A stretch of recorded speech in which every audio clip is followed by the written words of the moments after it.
அன்பான தமிழ் சொந்தங்களே வணக்கம். இது உங்கள் பேச்சுரிமை அதிகாரம் கற்பி ஒன்று சேர் புரட்சி செய்கின்ற வரிகளுடன் திருத்தி எழுதாமல் தீர்ப்பும் மாறாது, திருப்பி அடிக்காமல் தீர்ப்பும் கிடைக்காது. இது உண்மைதான், நிஜமாலுமே.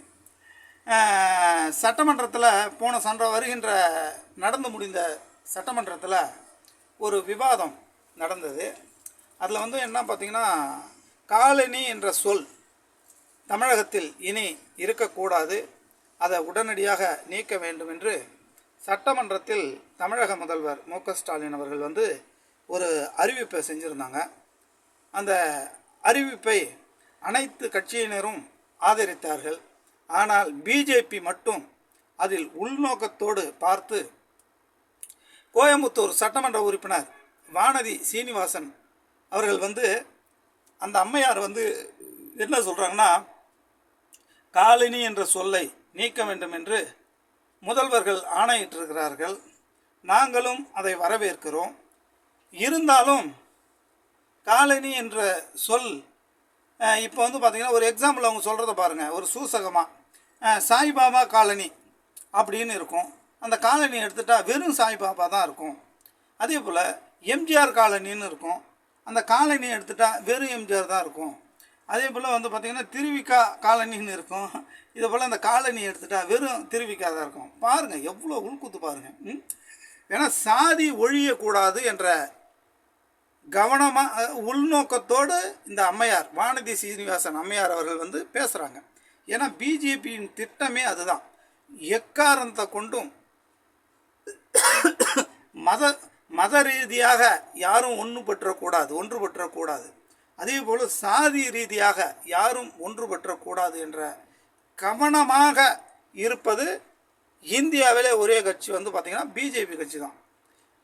அதில் தான் இவங்க எடுத்துருங்க. ஏன் இப்போ சாய்பாபா நகர்னு வை, ஏன் சாய்பாபா காலனின்னு தான் வைக்கணுமா? சாய்பாபா நகர்னு வைங்களா? அதே போல் எல்லா பேர்த்துக்குமே எம்ஜிஆர் காலனின்னு இருக்குதா? அப்போ எம்ஜிஆர் நகர்னு வைங்க, இல்லை எம்ஜிஆர் தேர்னு வைங்க, தெருன்னு வைங்க. இதெல்லாம் என்னம்மா வானதி சீனிவாசன் அவர்களை எங்கேருந்து இதெல்லாம் ட்ரைனிங் எடுத்துகிட்டு வரீங்க? நீங்கள் என்ன தான் இங்கே சாதி கலவரத்தை தூண்ட நினைச்சாலும் மத கலவரத்தை தூண்ட நினைச்சாலும் தமிழக மக்கள் அதற்கு தக்க பதிலடி கொடுத்து கொண்டே தான் இருப்பார்கள். இங்கே சாதியாலும் மதத்தாலும் பிளவு என்பதே கிடையாது என்று ஆர்எஸ்எஸ் சங்கப்பரிவாரர் இந்து அமைப்பினர்கள்லாம் இங்கே காலங்காலமாக சாதியவாதியை மதத்தோடு கலவரத்தை தூண்ட நினைத்து கொண்டே தான் இருக்கிறார்கள். அதையும் இந்த தமிழக மக்கள் முறியடித்து கொண்டே தான் இருக்கிறார்கள். இது போன்ற சட்டமன்றத்தில் நீங்கள் அறிவாளித்தனமாக வானதி சீனிவாசன் அவர்களே பேசுவதாக நினைத்து கொண்டு நீங்கள் பேசாதீங்க, சரிதானா? ஏன் பார்த்திங்கன்னா, காலனி என்ற சொல் எடுத்து விட்டால் அடுத்தது பார்த்திங்கன்னா, காலனி என்ற சொல்லே பார்த்திங்கன்னா இங்கிலீஷ் சொல்லு தான். அதை ஒரு சமூக மக்கள் மீது திணித்து அந்த சொல்லையே இழிவுபடுத்திட்டீங்க. ஏன்னா அந்த காலனின்றது இங்கிலீஷ் சொல்லு. எதுக்குன்னு பார்த்திங்கன்னா, ஒரு காம்பவுண்டில் கிட்டத்தட்ட ஒரு 10 வீடு, ஒரு 20 வீடு ஒரே இதாக கட்டி அதை சுற்றி காம்பவுண்டு கட்டிட்டாவே அது காலனி என்ற பொருள். ஆனால் அந்த சொல்லை ஒரு சமூக மக்கள் மீது திணித்து இவன் காலனிக்காரன் அப்படின்னு சொல்லிட்டு அந்த மக்களுக்கு ஒரு இழிவு சொல்லை ஏற்படுத்திவிட்டு இப்போ அந்த சொல்லை எடுக்கக்கூடாது அப்படின்னு சொன்னால் மீண்டும் நீங்கள் என்ன நினைக்கிறீங்க? இந்த காலனி என்ற சொல்லு போயிடுச்சுன்னா நம்மளால் இங்கே சாதி ரீதியாக கலவரம் செய்ய முடியாது அப்படின்னு தானே வானதி சீனிவாசன் அம்மையார் நினைக்கிறீங்க?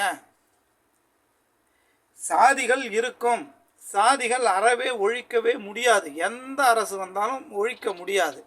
ஆனாலும் சாதிகள் இருந்தாலும் மக்கள் மனநிலை ஒற்றுமையாக செயல்படுத்த முடியும் என்று தமிழக இளைஞர்கள் மக்கள் நினைக்கிறார்கள். ஆனால் உங்களை போன்றவர்கள் நீங்கள் என்ன பண்ணுறீங்கன்னா, வெளியில் பாராளுமன்றத்தில் ஒன்று பேசுகிறீங்க, ஆனால் வெளியில் சாதிய மனநிலையோடு ஒன்றோடு ஒன்று இணைத்து பேசி கலவரத்தை மட்டுமே தூண்ட நினைக்கிறது இந்த பிஜேபி. தயவு செய்து பிஜேபி கும்பல் இந்த சாதிய மத மனநிலையை விட்டுவிட்டு மனுஷனாக பாருங்கள். கண்டிப்பாக எல்லாமே நன்மையாக நடக்கும். இனி வருங்காலங்களில் அம்மையார் வானதி சீனிவாசன் அவர்கள் சட்டமன்றத்தில் கோயம்புத்தூர் மக்களுக்கு என்ன நன்மைகள் செய்யலாம் என்று யோசித்து அங்கே கோரிக்கைகளை வலியுறுத்த வேண்டும் என்று கேட்டுக்கொண்டு மீண்டும் சந்திப்போம் அடுத்த வீடியோவில். நன்றி, வணக்கம்.